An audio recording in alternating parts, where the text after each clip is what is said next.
Bonsoir Christelle. Bonsoir Tom. Alors Christelle, toujours en direct du Donbass, de Donetsk, et nous sommes le 4 novembre 2017 pour le 63e CITREP. Hein. Ça commence à faire, hein, le nombre de CITREP quand même, mine de rien. Hein. Ça s'accumule chaque semaine. Merci de ta disponibilité, merci de ton travail. Je le fais d'habitude à la fin, mais là je le fais au début hein, pour quand même marquer le coup. Alors, concernant l'actualité dans le Donbass, eh ben, effectivement, on a là carrément les prémices d'une offensive finale, manifestement, avec des recrudescences de bombardements assez musclés. Hein. Donc voilà, je te laisse nous donner les chiffres. Ouais, c'est ce qu'on craignait la semaine dernière. Hein. Je disais que je craignais que ce soit un calme relatif avant la tempête. Puisque durant la semaine écoulée, l'armée ukrainienne a violé le cessez-le-feu en République populaire de Donetsk à 272 reprises. Donc là, on est à plus 53% par rapport à la semaine dernière. Hein. Rien que ça. Eh ben... ça donne une bonne idée hein, quand même. Hein. Donc, ouais. Au cours desquels 1743 projectiles d'un calibre interdit par les accords de Minsk ont été tirés. Donc je rappelle artillerie, mortier, chars d'assaut, soit plus du double de la semaine passée. On était à un peu plus de 700 la semaine passée. Donc là, on a plus que doublé. C'est quand même très mauvais. Il faut y rajouter 52 violations du cessez-le-feu durant les dernières 24 heures, lors desquelles 2315 munitions de tout calibre, donc là, ça va des petites grenades de lance-grenades automatiques jusqu'à l'artillerie de 152 mm, ont été tirées. Donc ça, ce sont des données qui viennent du Centre conjoint de contrôle et de coordination du cessez-le-feu. Ces bombardements ont touché 22 localités de la République, donc à peine moins que la semaine dernière, mais enfin, c'est des tirs beaucoup plus intensifs. Suite à ces bombardements, un civil est mort, dans celui de Trudovski dont on avait parlé la semaine dernière, hein, puisqu'il est mort dans la nuit de vendredi à samedi, et que le CITREP hebdomadaire de M. Bassourine a lieu systématiquement le vendredi après-midi, donc il avait été rajouté par mois, vu qu'on faisait le CITREP le samedi, mais il est comptabilisé dans les bombardements de la semaine de M. Bassourine. Oui. Et la nuit dernière, c'est une femme qui a été blessée, une civile de nouveau, là aussi à Trudovski. Donc, là, c'est moi qui l'ai rajouté, elle sera comptée dans le bilan de la semaine prochaine de M. Bassourine. Le bilan de la semaine fait aussi état de 2 soldats de la RPD tués cette semaine. Donc, on continue à perdre des défenseurs de manière malheureusement trop régulière. 3 maisons ont été endommagées lors de ces bombardements, à Trudovski et à Sakhanka, donc dans le sud de la RPD. En termes d'armes lourdes, alors là, c'est la folie furieuse. Donc la semaine dernière, on était à une vingtaine d'armes lourdes hein, qui étaient sorties des entrepôts de stockage où elles sont censées se trouver. Cette semaine, l'OSCE a détecté l'absence de 195 pièces d'équipement ukrainien. Donc des zones de stockage, des entrepôts où elles devraient se trouver. Alors, là, on a de nouveau atteint nos records. Hein. Là, oui, voilà, c'est le record. Hein. Je crois qu'on était à un petit peu plus de 190 le dernier record. Oui, donc c'est encore un élément qui ajoute à la crainte hein, d'une offensive finale, hein, puisque là on atteint des records en termes Ah bah là en une semaine on est passé de 21 pièces à 195. Bon, voilà. je laisse nos auditeurs calculer. On a multiplié par presque 10, quoi, hein, 9. On a pu multiplier par 9 en une semaine. Ouais. Et parmi ces pièces, on trouve 4 lance-roquettes multiples grades de 122 mm, 31 obusiers tractés MSTAB de 152 mm, 8 canons automoteurs Akatia de 152 mm, 8 canons automoteurs Gvozdika de 122 mm, 6 obusiers tractés D30 de 122 mm, 19 mortiers de 120 mm, 37 canons anti-chars Rapira de 100 mm, 33 chars d'assaut T-72, 37 chars d'assaut T-64 et 12 systèmes de missiles antiaériens Ossa, Strela 10 et Tunguska. Voilà, ça fait une jolie panoplie de jardinage à la sauce ukrainienne. Ah bah là tu peux y aller, hein. C'est des centaines d'hectares à la fois là. Hein. Labourage. Méthode intensive. Labourage sur 2 mètres de profondeur, hein, sans problème. Hein. Sans problème. Côté armée ukrainienne, si on regarde la situation suite à la rotation qui a amené les unités de la 25e brigade aéroportée des forces armées ukrainiennes sur les positions qu'occupait la 72e brigade mécanisée, les 2 unités ont démontré qu'elles valent pas mieux l'une que l'autre. Ainsi, les soldats de la 25e brigade se sont plaints que ceux de la 72e ont parfois accidentellement et parfois délibérément tellement endommagé les tranchées et les structures d'ingénierie à l'aide de véhicules blindés que les soi-disant parachutistes ont refusé d'aller servir dedans. Ah bah. Ah, donc ça c'est déjà sympa. Puis alors, il y en avait quand même qui étaient un petit peu plus motivés, parmi les gars de la 25e, pour essayer de remettre les tranchées en état. Mais enfin, ils n'étaient pas au point de le faire eux-mêmes. Donc ils ont décidé de se fournir en esclaves. Oh bah tiens. Donc pour ça, s'inspirant de l'expérience de la garde nationale au printemps de cette année, ils ont arrêté des hommes costauds parmi les habitants, soi-disant pour suspicion d'espionnage. Ah bah. Donc ça aura permis de récolter à peu près une vingtaine d'habitants dans les localités avoisinantes pour les envoyer creuser les tranchées et les abris pour la 25e brigade. Aïe, aïe, aïe. Voilà. Donc, avec l'aide des forces de l'ordre local, la 25e brigade a obtenu aussi des hommes emprisonnés pour des délits mineurs. Ceux sous arrestation administrative ont aussi été réquisitionnés pour équiper les positions comme il faut. Alors, si ça rappelle à nos auditeurs les méthodes des nazis qui réquisitionnaient les habitants pris en otage et les prisonniers de guerre comme esclaves pour les travaux pénibles et dangereux, c'est normal, ce n'est pas une coïncidence fortuite. Oui, oui. Oui, c'est des Non, mais quand, oui, ça. C'est la même idéologie, faut pas s'étonner qu'ils utilisent les mêmes méthodes. Ah bah c'est ça. Voilà. Absolument. Et alors, le commandant de la 25e brigade, le colonel Zenchenko, non seulement encourage de telles méthodes, mais en plus, il exige des autres soldats qui ne les utilisent pas à prendre exemple sur leurs camarades apprentis SS. Oui, parce que moi j'appelle ça comme ça. Oui, c'est clair. Des soldats qui attrapent de force des habitants pour les accuser de n'importe quoi, pour aller leur faire creuser les tranchées. Moi, j'appelle ça des apprentis SS. Pendant ce temps-là, les relations entre les forces armées ukrainiennes, la garde nationale et les bataillons spéciaux sont exacerbées sur toute la ligne de contact. Donc, comme on peut le voir, la situation entre les différentes structures des forces armées ukrainiennes ne s'arrange pas. Donc, d'après les informations de l'armée de la RPD, les forces armées ukrainiennes ont commencé à recevoir des instructions du quartier général indiquant que l'État ukrainien veut stopper la participation de ces bataillons spéciaux dans le conflit en les abolissant et en les désarmant. Les consignes venant du quartier général de l'OAT ordonnent aux unités des forces armées ukrainiennes de diminuer drastiquement la quantité de munitions et d'équipements fournis aux unités de volontaires à cause du bas niveau de sécurité de ces unités. Ça, c'est le truc officiel. Bon, en réalité, on peut en tirer deux conclusions. Déjà, toutes les déclarations précédentes sur le fait que ces bataillons nationalistes étaient équipés grâce au fond des mouvements de volontaires et des dons sont un pur mensonge. Et deuxième conclusion, ça veut dire que les autorités politiques et militaires ukrainiennes veulent surtout se protéger des groupes armés incontrôlables. Comme on sait que tous ces petits bataillons-là sont bien impliqués dans le Maïdan 3.0, on sent que Poroshenko commence à avoir très très peur et se dit que là, il serait vraiment temps de dissoudre ces bataillons. Bon, j'ai une mauvaise nouvelle pour lui, ça va pas être simple à faire. Oui, et puis, si tu me permets, deux observations. La première, c'est que il y a une recrudescence assez musclée des bombardements, sachant qu'une partie non négligeable des bataillons néo-nazis sont à Kiev. Donc ça en dit long sur le fait que le reste de l'armée ukrainienne a remplacé en partie les néo-nazis. Ça veut dire que l'armée ukrainienne s'est bien rattrapée niveau idéologie. Voilà. Et puis, concernant la première observation, sur le fait que l'armée ukrainienne fournit bien des munitions et des armes aux bataillons nationalistes, c'est une preuve indubitable de collusion avec des criminels de guerre. Donc ça ajoute en fait une preuve supplémentaire des crimes de guerre commis par Kiev. Bien sûr, ça prouve l'implication des autorités puisque l'armée fournissait à ces bataillons de l'armement. Voilà. Parce qu'ils auraient pu effectivement continuer de dire que l'armement était fourni par Kolomoïski, par exemple, donc qu'ils n'y pouvaient rien, etc., etc. Alors que là, s'ils décident de diminuer le nombre de munitions, ça veut dire qu'ils donnent des munitions. Et s'ils donnent des munitions, ça veut dire qu'ils permettent aux bataillons néo-nazis d'assassiner des civils dans le Donbass. De commettre leurs crimes. Donc c'est complicité de crimes de guerre. C'est ça.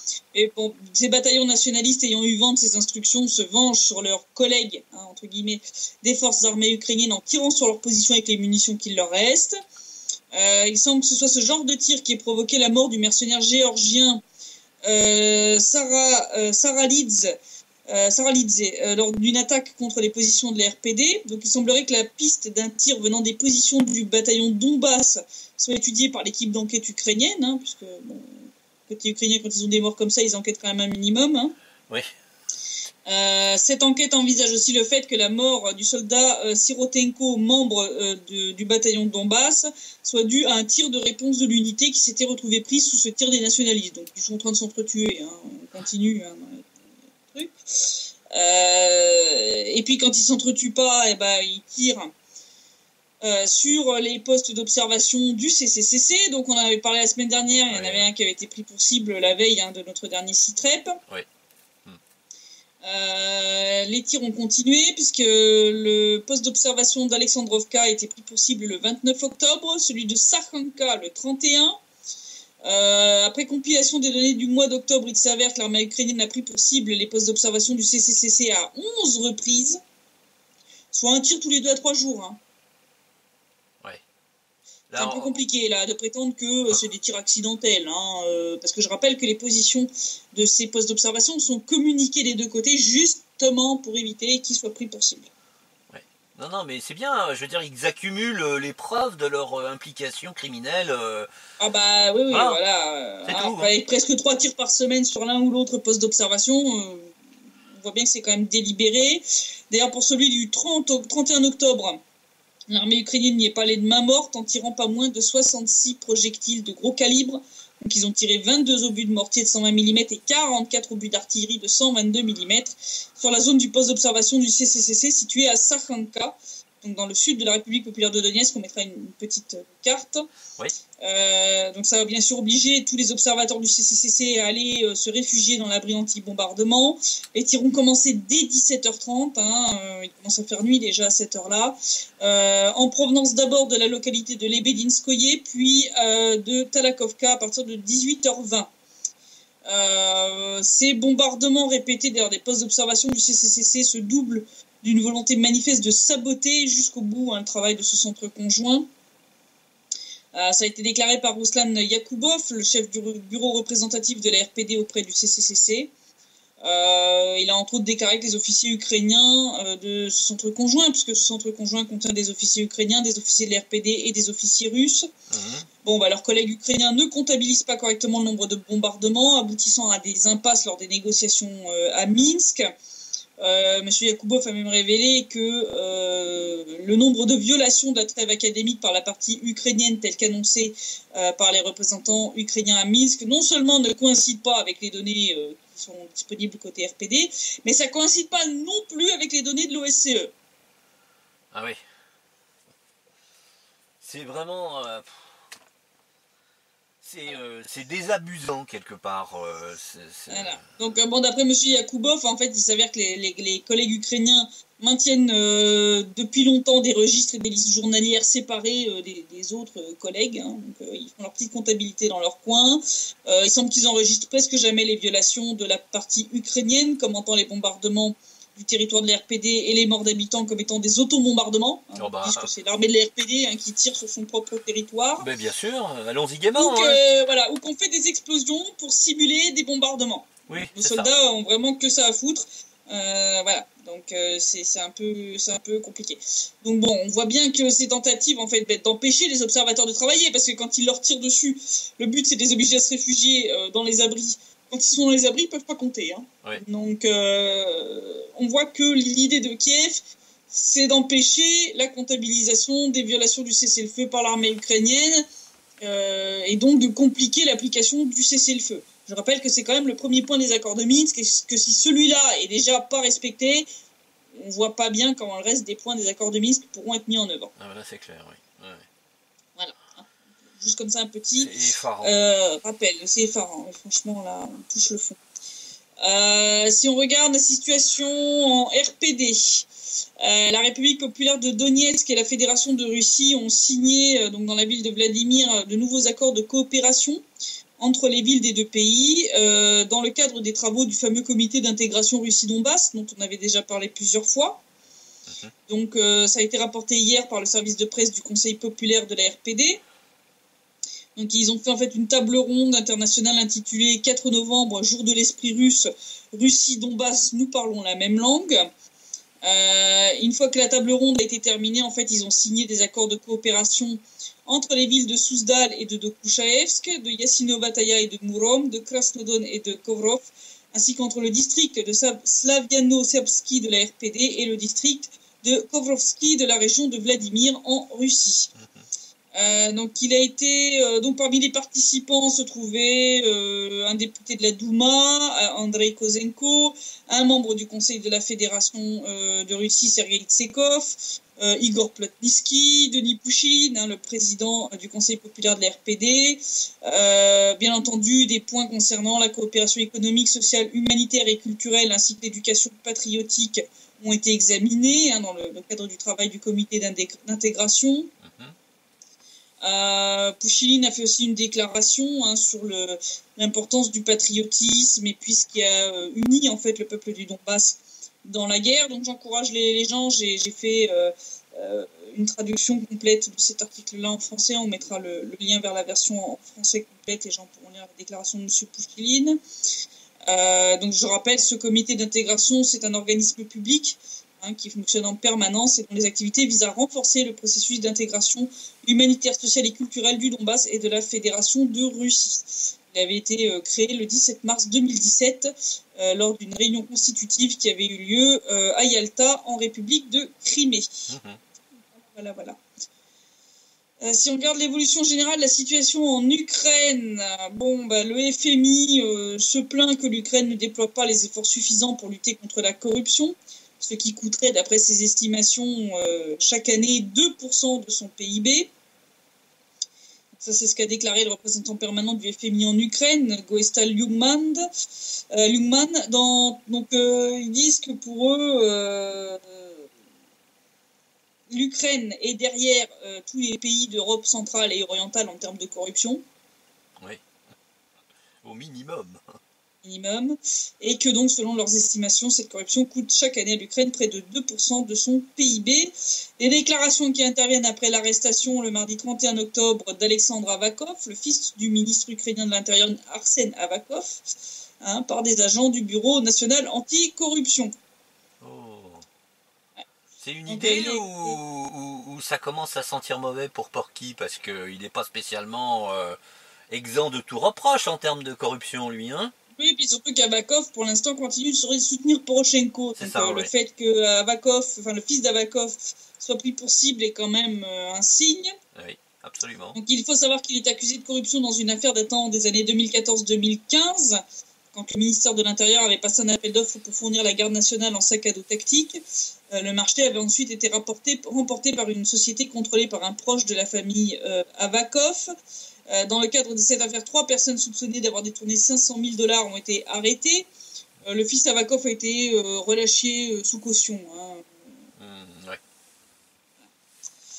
Donc voilà. Mais bon, dans le même temps, le FMI repousse toujours plus la prochaine tranche d'aide en exigeant le vote de mesures qui vont être dommageables pour le peuple ukrainien, en plus d'être hautement impopulaires, comme le fait d'autoriser la vente de terres agricoles aux étrangers et aux sociétés étrangères, la privatisation des entreprises d'État et la dérégulation des prix du gaz. Donc, en clair, ça veut dire une augmentation substantielle du tarif pour les consommateurs ukrainiens à la sortie. Donc, en clair, le FMI est en train ouvertement de dépecer le pays. Maintenant, il y a peut-être une possibilité, une explication de tout ça, le recul du versement de la tranche du FMI à l'Ukraine et la demande ça met Poroshenko en difficulté. Voilà. Ils ont absolument besoin de cette aide financière. Donc le FMI n'arrête pas de sortir de nouvelles exigences, comme par hasard. Je pense que comme par hasard, la prochaine tranche sera débloquée quand Poroshenko aura été mis dehors, un truc du genre. Il y a de bonnes chances, je m'attends à un scénario du genre. Ou s'il a déclenché l'offensive finale, parce que c'est peut-être ça aussi l'objectif. C'est peut-être ça aussi l'objectif, ça peut être une tentative de faire pression sur lui. Bon, pendant ce temps-là, alors que la ville de Mariupol est toujours sans eau chaude ni chauffage depuis 6 mois pour cause de dettes de gaz non payées par la municipalité. Je rappelle, on en avait parlé il y a 6 mois quand oui. Sans eau chaude. Ça s'est toujours pas arrangé, en tout cas d'après les contacts que j'ai là-bas. Donc ils n'ont toujours pas de chauffage.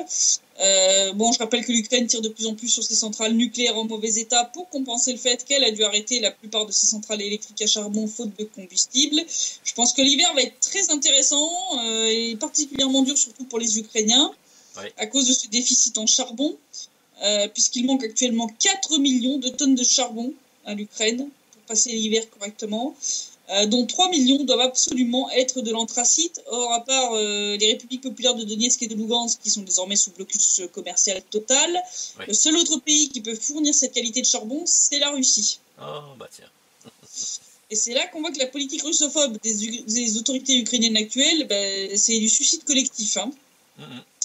Le déficit de charbon est tel que l'expert Valentin Zemliansk a déclaré que l'Ukraine n'avait jamais connu une situation aussi catastrophique, même dans les années 90, après la chute de l'URSS. Donc, ça donne une petite idée de l'ampleur de la cata, quand même.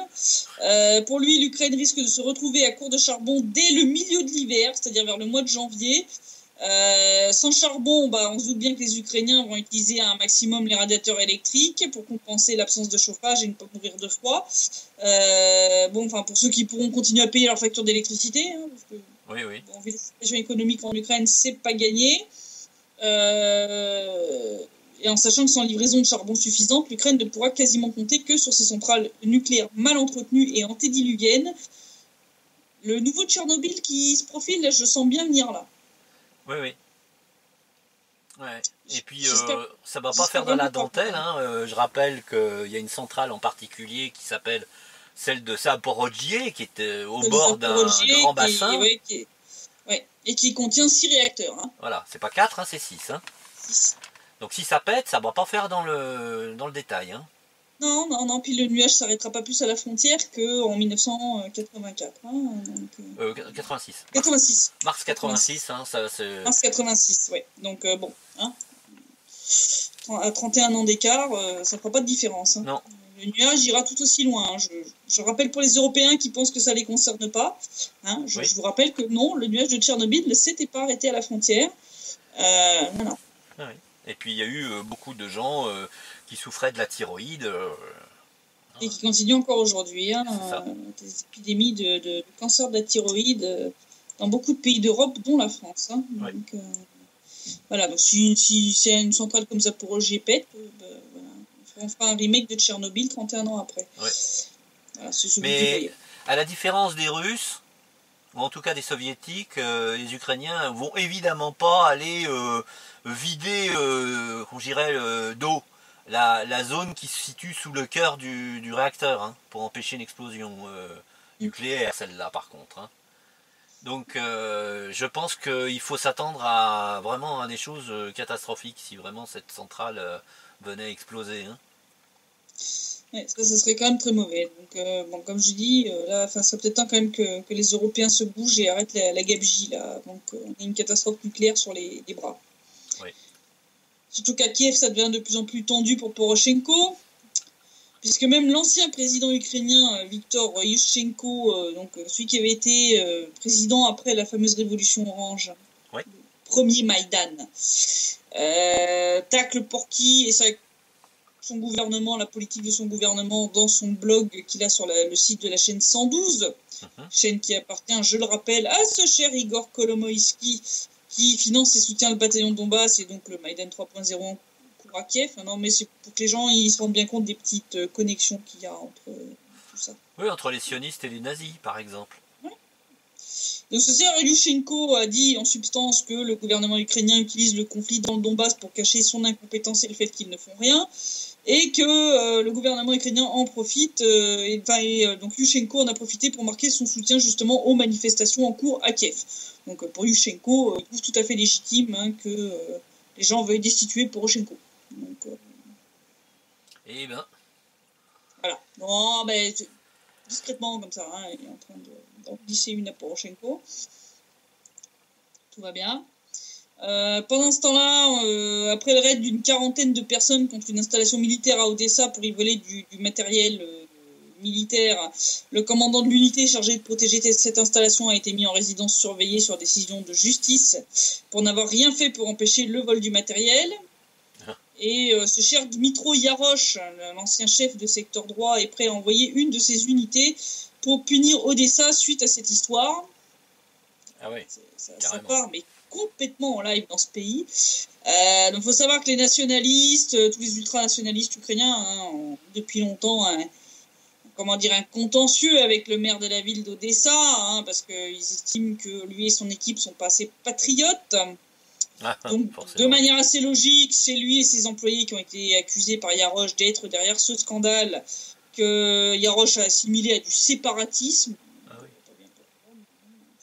Et c'est ce soi-disant séparatisme de la ville d'Odessa que Dmitro Yarosh est prêt à punir en allant jusqu'à retirer une de ses unités actuellement présentes dans le Donbass pour l'envoyer, je cite, « nettoyer Odessa des bâtards séparatistes » en commençant par le bureau du maire. D'accord. Ouais. Voilà. C'est lourd de menaces, hein. Bon, mais bon, il semble que certains sont nostalgiques du massacre du 2 mai 2014 à Odessa, soit déjà prêts à recommencer. Oui, il faut rappeler d'ailleurs qu'il y a eu pratiquement 50 civils, femmes, enfants, hommes, âgés même, qui ont été brûlés vifs dans la maison des syndicats d'Odessa, le 2 mai 2014. Des gens qui n'avaient commis aucun crime, je le signale. Donc bon, si on rajoute à ça que la deuxième lecture et donc le vote final de la loi sur la réintégration du Donbass est prévu la semaine prochaine à la Rada, et que cette loi a été expurgée, je le rappelle, de la mention des accords de Minsk. Bon, là, la reprise des hostilités à grande échelle dans le Donbass, plus la hausse des bombardements cette semaine, ça commence à sentir le sapin. Ouais. Et les déclarations de Porky.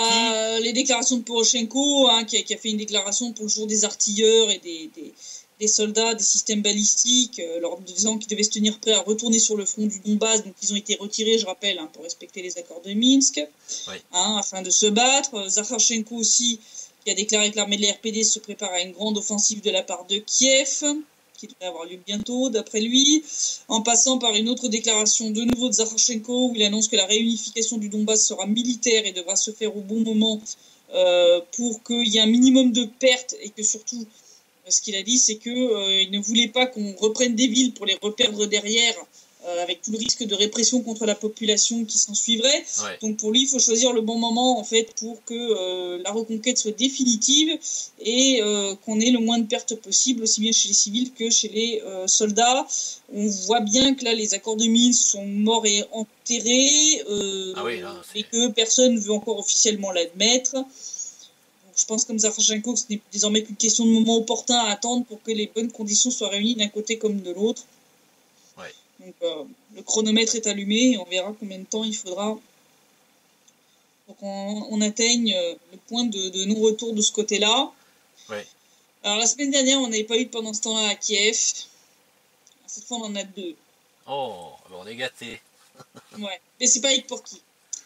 Ah bon. Alors, le premier, c'est pendant ce temps-là à Kharkov, où un ancien soldat ukrainien a rapporté une discussion où il était assez dépité, parce qu'il y a de quoi se faire dresser les cheveux sur la tête de tous les soutiens de la thèse de l'agression russe en Ukraine, ainsi que des autorités ukrainiennes qui ont validé cette loi débile sur la langue d'enseignement, je rappelle, qui va imposer l'ukrainien obligatoire, puisque ce soldat qui a été démobilisé a rapporté les détails d'une conversation qu'il a eue avec la caissière d'un supermarché à Kharkov, donc, qui est dans le sud-est de l'Ukraine, qui ne manque pas de piquant.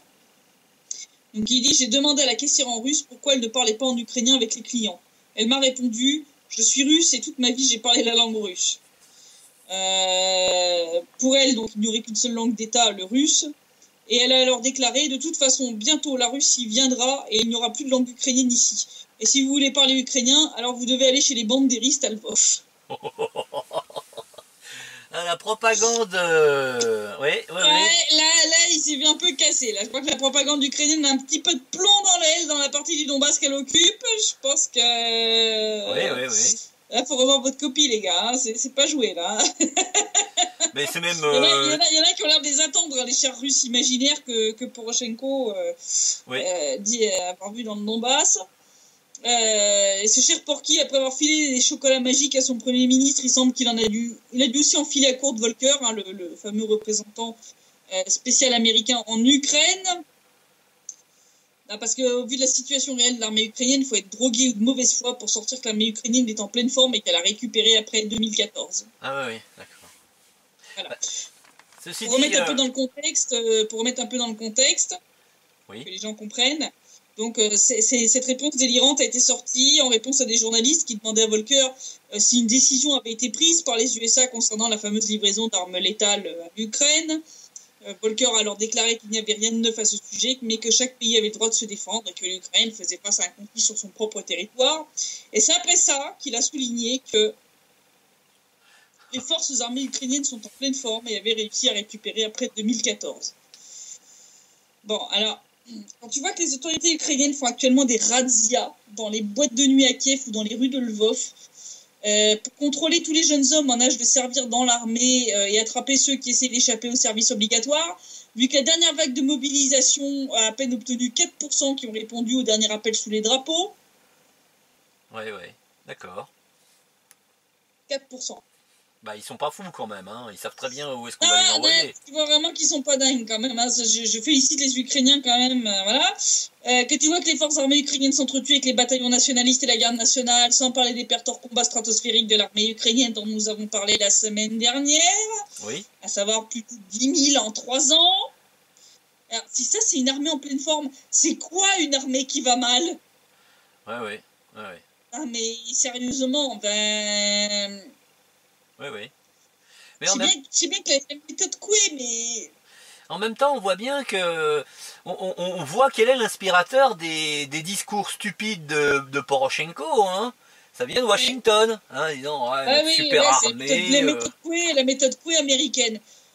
Bon, comment vous dire les gars? Bon, je sais bien que normalement, ce Charles Goebbels avait dit que plus c'est gros, plus ça passe. Oui. Mais bon, il y a un moment où ça atteint les limites quand même. Ils s'en rendent pas compte. Ils n'ont pas de feedback. Ils n'ont pas de retour. Il y a pas un truc qui leur dit attends Coco, tu sais. Ils sont complètement déconnectés de la réalité. Ouais. Donc voilà un peu la situation. On voit des trucs assez délirants comme ça. On voit Poroshenko qui commence déjà à essayer de motiver ses troupes pour retourner sur le front, où elles n'ont surtout pas envie de retourner. Oui. Les unités qui se tirent dans les pattes, hein, comme on a pu voir avec la 25e et la 72e, hein, les autres qui se cassent, ils démolissent les positions avant de partir. Enfin, on va où là, dire. Tant que ça peut avantager ou empêcher la mort de civils dans le Donbass, on va pas s'en plaindre. Hein. Ouais, enfin bon, quand tu vois que ça transforme des habitants de la zone occupée en esclaves qu'on envoie creuser les tranchées, ça je suis pas d'accord. Donc voilà, c'est ça la situation, c'est plutôt mauvais. Je pense que ça va prendre forme une fois que la loi de réintégration du Donbass sera définitivement votée et signée par Poroshenko. Oui, signé par Poroshenko, et justement je voulais dire un truc là-dessus, c'est que les déclarations qu'il vient de faire par rapport aux unités balistiques de se préparer à aller dans le Donbass, c'est la certitude qu'il va la signer cette loi, donc à mon avis c'est une formalité, hein. La semaine prochaine la loi va être votée, elle sera signée dans la foulée, et à partir de la semaine prochaine il va falloir mettre des casques dans le Donbass, hein. C'est ça que ça veut dire. Hein. C'est situation à surveiller très très près, et puis ouais, il va falloir surveiller la tendance en termes de bombardement. Bon, il semble qu'il y a quand même beaucoup d'amendements qui ont été déposés, donc ça retardera peut-être un peu le vote de la loi, mais à mon avis, ça ne dépassera pas quelques jours de retard. Donc c'est mauvais. C'est très très mauvais. Ouais. Bon, faut pas se leurrer, hein, c'est en lien avec les autres événements internationaux. Le fait qu'en Syrie... la guerre arrive à sa fin, même si les États-Unis essayent de continuer à essayer de s'incruster à certains endroits. Ouais. Alors à ce propos, il y a un risque énorme quand même. Il y a deux informations qui sont importantes. Hein. Bon, c'est vrai que là on dépasse le cadre, on a un petit peu de temps, mais on dépasse le cadre du strict de ce qui se passe dans le Donbass, mais c'est quand même en lien, hein, parce qu'il y a toujours le même commanditaire derrière ça. Les Américains, on est là, j'invite nos vidéos spectateurs à aller voir aussi le site web d'Essar Binani sur la Syrie que j'ai mis en ligne récemment là aujourd'hui. Et il y a en particulier la ville d'Abu Kamal, hein, qui est pratiquement la dernière ville tenue par Daesh, contre laquelle l'armée syrienne et ses alliés, donc l'aviation russe, sont désormais, je dirais, engagés. Et elle est encerclée. Et on a une déclaration du chef de la coalition US qui dit que ils vont lancer une opération pour détruire Daesh à Abu Kamal, alors que on a comment je dirais, des journalistes qui sont sur place, hein, oh, j'arrive plus à trouver le terme exact, mais enfin bon, c'est des journalistes de guerre, hein, des correspondants de guerre. Des correspondants de guerre, merci de me donner le mot, qui très clairement dénoncent le fait que des unités d'élite américaines et britanniques se battent à côté de Daesh. Donc ça signifie que la déclaration de la coalition US voulant soi-disant détruire Daesh à Abu Kamal, c'est juste une farce, une mauvaise farce, qui indique surtout qu'il y a des chances, il y a un risque énorme que l'armée américaine et ses sbires terroristes attaquent en fait les troupes russes, parce qu'il y en a évidemment au sol, et les troupes syriennes, voilà, pour casser l'encerclement d'Abu Kamal. Alors sachant que depuis 48 heures, les Russes sont en train de balancer des missiles de croisière tout autour de la ville pour casser les défenses, quoi. Pour essayer de. Alors il est clair que parmi les Daeshistes, il y a aussi des unités d'élite américaines et britanniques. Donc on est vraiment. Ça fait encore des jolis trophées à trouver, hein, comme récemment là, dans une ville qui avait été récemment libérée, où ils ont trouvé l'armement de l'OTAN, dernier cri, dans les anciennes positions de Daesh. C'est ça. Oh, il n'y a pas beaucoup de questions à se poser. Et puis on a une déclaration israélienne, hein, sachant que les Israéliens soignent les terroristes d'Al-Nosra dans les hôpitaux du pays, hein, sur le Golan et dans le pays, enfin, en Israël, quoi, hein, tout simplement. Et l'état-major a signalé que ils envisageaient en fait d'intervenir sur le territoire syrien. Hein, je parle pas du territoire syrien annexé par Israël ni la zone tampon, mais bien d'un village frontalier syrien pour soi-disant protéger la population druze contre les terroristes. Donc là, on a affaire en fait une justification pour un début d'invasion terrestre de la Syrie par les troupes israéliennes. Bon courage à eux, hein, parce que la Russie ne se laissera pas faire. C'est clair, c'est clair. Là, on voit vraiment qu'ils cherchent la merde, hein, mais là, soit ils ont deux choix, soit ils se couchent, ouais, soit ils font face aux conséquences de leur choix débile. Mais il ne faudra pas pleurer après. Hein. Je veux dire, la Russie a suffisamment mis en garde sur le fait que toutes les autres forces étrangères que les forces armées russes, toutes les autres forces, ce sont des forces qui sont là de manière illégale. La Syrie l'a aussi rappelé à de nombreuses reprises, n'ont rien à faire là. Elles n'ont aucun mandat, rien pour justifier leur intervention.